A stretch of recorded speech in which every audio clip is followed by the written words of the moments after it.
Toastmaster. Thank you, Mr. Toastmaster. And good evening again, fellow Toastmasters and guests.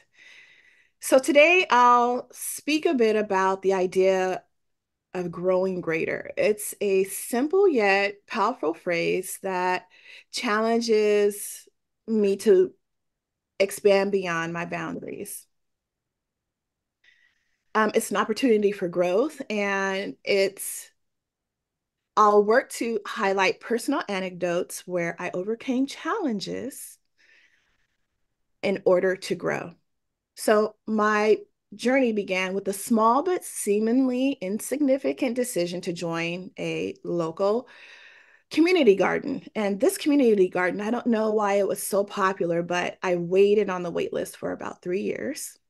It was just a small plot, and I used my ambition to try to turn over vegetables and flowers, but my thumb was not green; it was a bit brown.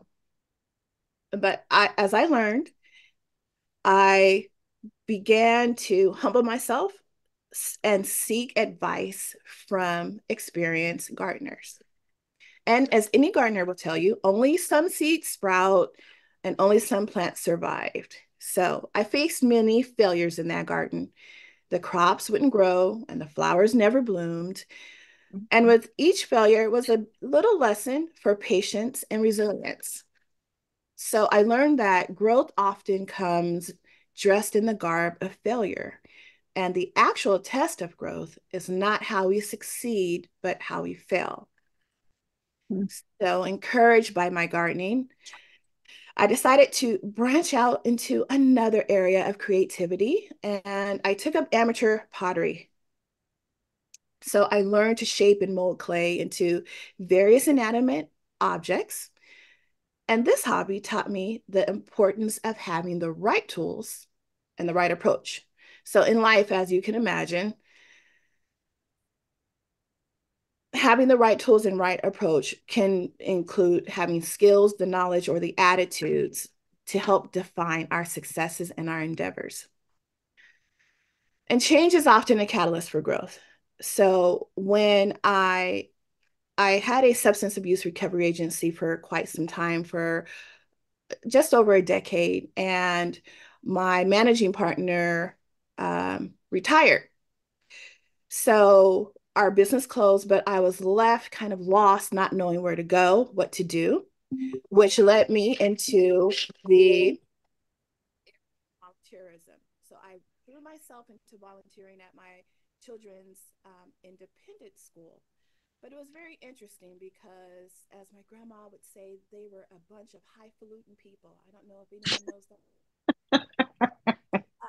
So it was a bit daunting working to break down barriers and build bridges. But I often felt as like an outsider in the environment. I struggled a bit to find my place among parents who had various backgrounds and really didn't want to change. So I overcame those challenges by diving in with an open attitude, an open mind, knowing that if I come with a bit of enthusiasm, ideally that would be contagious.